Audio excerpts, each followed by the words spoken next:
Japan is famous for its beautiful culture and its worldwide renowned pop culture.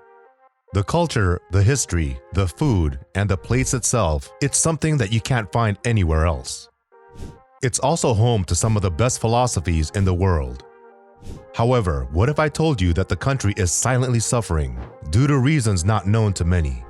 What if I told you that beneath all the beauty in this country, there's a dark side to Japan? Japan, often praised for its technological advancements, rich culture, and efficient society, has a hidden underbelly that belies its reputation. Japan, despite being the third largest economy in the world and a nation that was feared by the United States in the past, is still facing several issues. And today we'll be exploring and understanding the lost generation of Japan.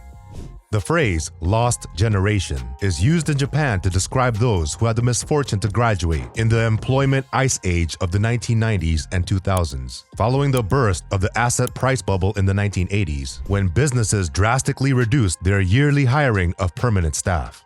Many people have been switching between low-paying jobs ever since missing the little window of opportunity to find regular employment. Members of this generation, who are now between the ages of 40 and early 50s, will begin retiring in another 10 years or so, and there are severe concerns about Japan's public pension system's ability to support them into old age. Despite its great accomplishments, Japan is dealing with an increase in concerns about the happiness and health of its people.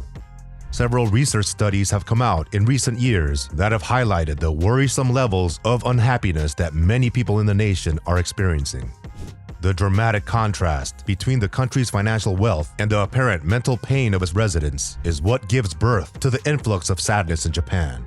And the concept of mental health is still a stigma in the nation. It is yet to overcome the stigma that surrounds it. Did you know that in Japan, it is fashionable or customary for men to be able to pay for women on a date? And if a woman pays for the date, it leaves the man in a state of extreme distress and pressure. It leaves us to wonder about the intensity of societal pressures in Japan. One of the factors contributing to dissatisfaction in Japanese society has been attributed to the particularly poisonous work culture in that country. Japan's work culture, often characterized by long working hours and demanding expectations, contributes significantly to the unhappiness of its population. The concept of karoshi, which means death by overwork, highlights the extreme consequences of this pressure cooker society. High competition, limited work-life balance, and societal expectations place immense stress on individuals, leading to increased rates of burnout, mental health issues, and a decline in overall happiness. It's no wonder that people are unhappy in the beautiful nation. Japan also faces a significant issue of social isolation and loneliness, especially among its aging population. Rapid urbanization, changing family structures, and the erosion of traditional community bonds have resulted in an increased sense of disconnection. The phenomenon of hikomori, where individuals withdraw from society, further accentuates this problem. The lack of social support networks and meaningful relationships contribute to feelings of isolation and unhappiness. The prevailing stigma surrounding mental health in Japan presents another obstacle to addressing the unhappiness epidemic.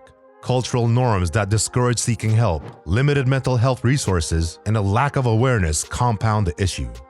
The dark side of Japan's perceived unhappiness exposes the multifaceted challenges faced by its population. From the pressures of intense work culture to social isolation, mental health stigma, and changing gender dynamics, the factors contributing to unhappiness are deeply ingrained. Maybe in time, Japan can improve and foster a better culture that makes it a welcoming place for its own citizens.